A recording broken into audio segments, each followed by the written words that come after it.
So the truth is, there's nothing more fulfilling than waking up every day knowing that you don't have to answer to anyone. You can decide what you want to work on, how you want to spend your day, the people you want to spend it with, and it's fulfilling really. But with that type of freedom comes a lot of responsibilities that are not often talked about.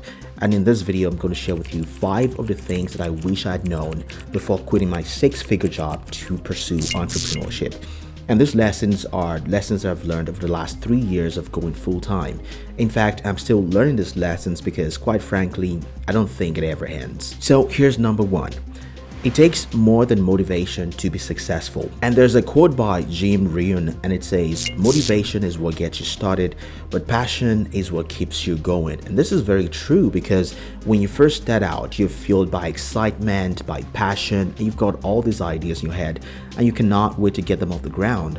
But what no one tells you is that the initial burst of motivation that you have now, it doesn't last forever. And inevitably, you're going to hit obstacles, you will face setbacks, and there will be days where you just don't feel like getting out of bed. And that's when your habits will come into play. Habits like consistent work routines, time management, these things are very crucial because these are the habits that will keep you moving forward even on days when you don't feel like you have the motivation. Now, it doesn't mean that you have to wake up at 4 a.m., do cold plunges and all that garbage. I personally don't subscribe to these things myself. For example, I like to sleep until I wake up. I never use alarms as a matter of principle because it just messes up my mornings.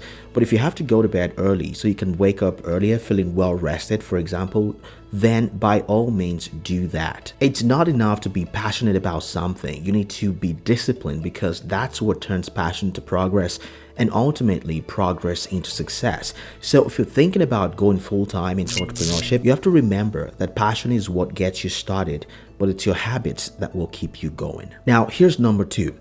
You need to be okay with looking stupid in the beginning. And here's another quote by Ed Lattimore, who's a professional boxer, a former boxer, and an author as well. He said, "Embarrassment is the cost of entry.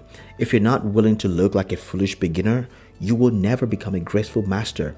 And I learned this lesson the hard way because, you see, if you're coming from a professional background, say you have many years of experience at one thing, starting something new feels very strange. In fact, it feels scary. And this is because you have this idea of what perfection looks like and what it needs to look like.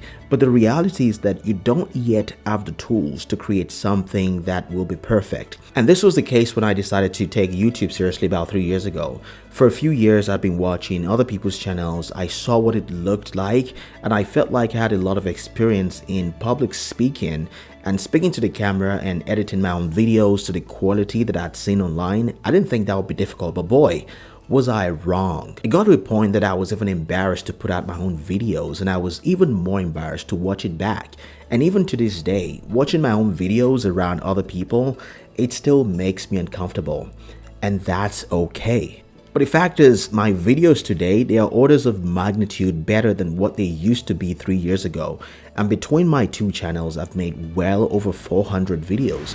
I've put in the reps, I've gotten better at my speaking, my messaging has become more refined, and I've built an audience while still learning all these things. And all of this would have never happened if I'd stayed on the sidelines, if I was embarrassed and afraid to start. So right now, I'm challenging you to face that embarrassment head on. Even if you're deathly afraid of something, that's precisely when you should be doing it. Put out that first video. Write your first tweet. Stop being a consumer and now become the producer. Now, here's the 3rd lesson I wish I learned. Start with the end goal in mind. Now, one question that I remember asking myself each morning as I woke up to go to work years ago was, what does my dream life look like?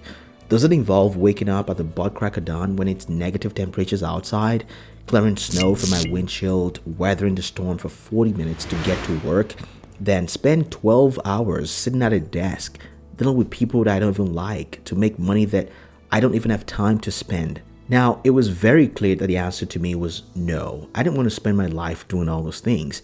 I wanted to, again, be able to sleep until I wake up, to work on projects that I enjoy with the people that I choose, not have to have a commute unless I want to, and to make as much money as I need to enjoy life with the people that I care about.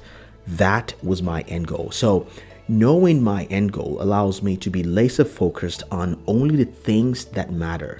So whatever projects that I have in front of me that doesn't directly contribute to my end goal, it simply needs to go. And what does this mean? It means that I say no to a lot of people, to a lot of things. And for this reason, personal relationships may suffer temporarily.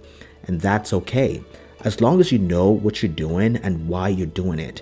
And until I feel like I've achieved that end goal, I cannot be derailed, and not for any reason. That is the kind of focus that is needed to succeed. And people are going to try to make you feel bad for living this way. They're going to try to force their own will on you. And it takes a strong mind to not fall for those gimmicks. But one thing I recommend is to communicate with the people that you think may be directly affected. This may be your family, your close friends, your partner. Try to make them understand what you're trying to do and why you're doing it.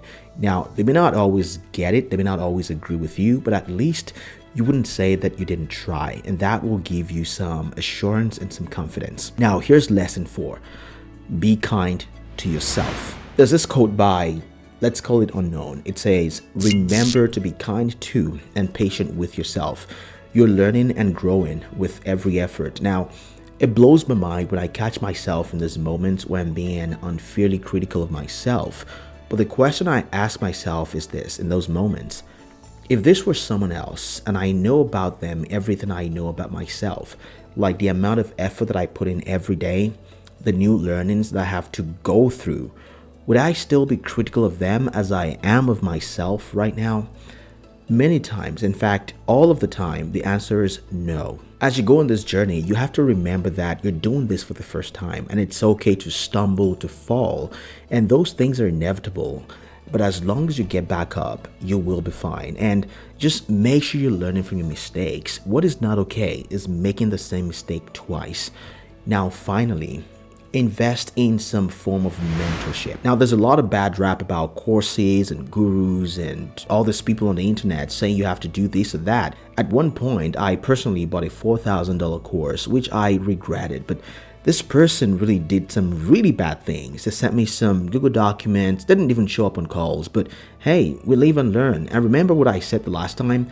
Be kind to yourself. That's how I got myself through this messy situation. But what mentorship ultimately does for you is to help you learn faster, to help you avoid mistakes, and it gives you a solid reference point, because at the end of the day, this journey of entrepreneurship, it can get lonely very fast.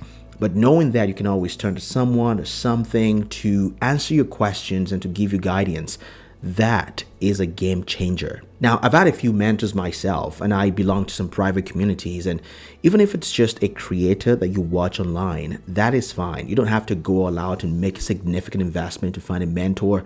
For example, I watch Alex Hormozi a lot, and this is someone that I watch almost every day. And sometimes I even go back to some of the old videos that I've seen before just to reinstall some of the lessons in my head and to keep myself mentally sharp. Have I ever met Alex Hormozi? No. But do I consider him a mentor? Absolutely. Now, I can keep going on and on, but these are the most important things that I feel like if I had known, it would have made the journey a lot easier. And it might be different for everyone, but these are my lessons. If you found any part of this video helpful, please consider subscribing. If you have any questions, leave them down below in the comment box. Check out the links in the description for some of my resources. Some of them are free, some of them paid. But if you find any of them useful, please use them. Helps this channel a lot. Again, I'm Daniel, and I will see you in the next video. Take it out. Bye.